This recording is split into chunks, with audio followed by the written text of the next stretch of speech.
Assalamualaikum warahmatullahi wabarakatuh.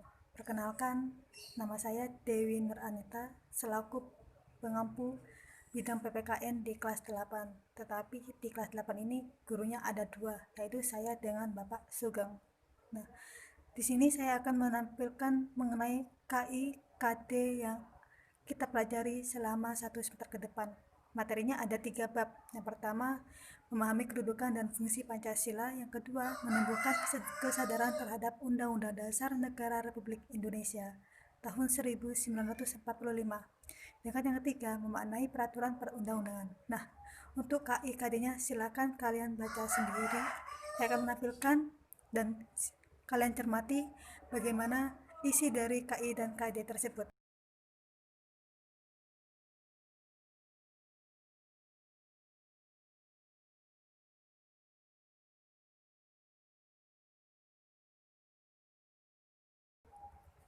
Nah, untuk yang poin pertama dari memahami kedudukan dan fungsi Pancasila itu ada 3 poin, ada 3 subbab.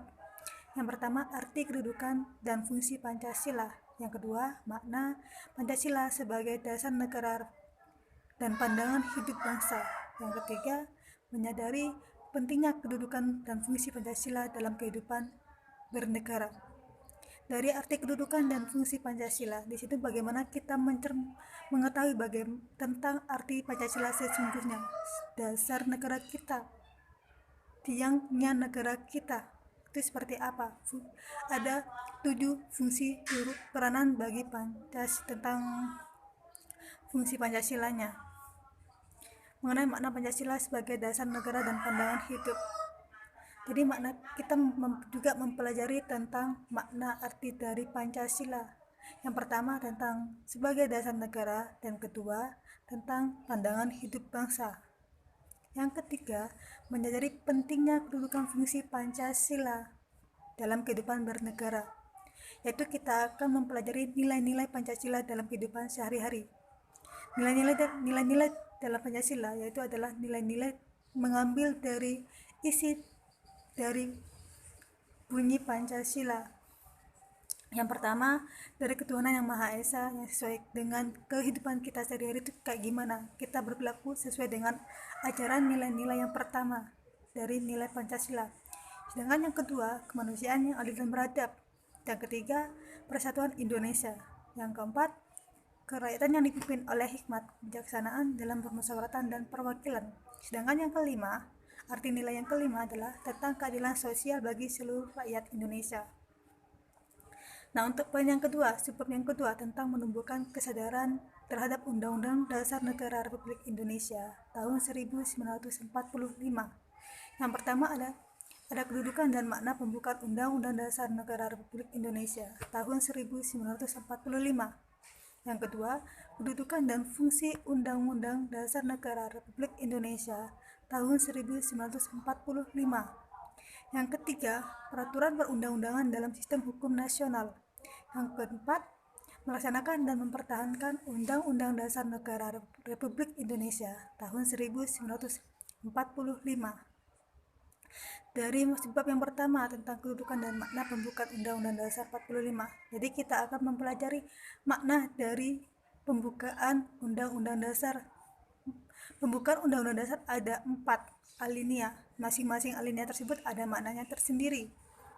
Yang kedua, kedudukan dan fungsi Undang-Undang Dasar Negara Republik Indonesia. Dari kedudukan dan fungsi Undang-Undang Dasar Indonesia, biar kita mengetahui apa dan gunanya adanya undang-undang tersebut. Kenapa pemerintah harus mematuhi peraturan dengan adanya undang-undang tersebut, agar kita bisa mempertahankan tentang kebijakan-kebijakan yang dilakukan oleh pemerintah terhadap masyarakatnya, biar masyarakatnya adil, tentram, dan damai tanpa ada percecokan. Yang ketiga, tentang peraturan perundang-undangan dalam sistem hukum nasional. Peraturan-peraturan perundang-undangan dalam sistem hukum nasional ini tentang kehidupan, bagaimana manusianya menjadi manusia yang baik, taat pada peraturan. Dengan yang keempat, melaksanakan dan mempertahankan Undang-Undang Dasar Negara Republik Indonesia tahun 1945. Dari situ, kita sebagai manusia yang baik, sebagai masyarakat yang baik, harus bisa melaksanakan ketertiban tata tertib yang sudah dibuat oleh pemerintah, dan juga mempertahankan kewajiban kita sebagai masyarakat yang baik tentang mempertahankan adanya undang-undang tersebut agar tidak goyah. Mengenai bab 3 tentang memaknai peraturan perundang-undangan. Dari peraturan perundang-undangan di sini ada 3 subbab. Yang pertama, makna tata urutan peraturan perundang-undangan. Dari makna tersebut kita akan mempelajari tentang tata cara peraturan perundang-undangan dari yang tertinggi sampai yang terendah. Di situ ada 7 tata peraturan perundang-undangan yang sudah disahkan oleh negara. Yang kedua, proses penyusunan peraturan perundang-undangan. Dalam proses peraturan perundang-undangan itu tidak sembarangan dilakukan oleh beberapa orang. Harus dilakukan dulu dari proses pengajuan. Jika sudah disetujui oleh DPR, maka akan diajukan juga kepada proses pemerintahan. Yang ketiga, menampilkan sikap sesuai dengan peraturan perundang-undangan. Bagaimana cara kita menampilkan sikap sesuai dengan peraturan perundang-undangan? Nah, balik lagi kepada manusianya. Manusia harus melakukan sikap yang baik tentang peraturan perundang-undangan tersebut, mematuhi tata aturan yang sudah disahkan oleh lembaga pemerintahan. Mungkin sekian dari saya tentang menampilkan beberapa materi dalam 1 semester ke depan. Jadi materi kita dalam 1 semester ke depan ada 3 bab. Yang pertama tadi sudah saya jelaskan tentang memahami kedudukan dan fungsi Pancasila. Dengan yang kedua, menumbuhkan kesadaran terhadap Undang-Undang Dasar Negara Republik Indonesia tahun 1945. Yang ketiga, memaknai peraturan perundang-undangan. Sekian dari saya akhiri. Assalamualaikum warahmatullahi wabarakatuh. Jangan lupa untuk selalu belajar dan membaca.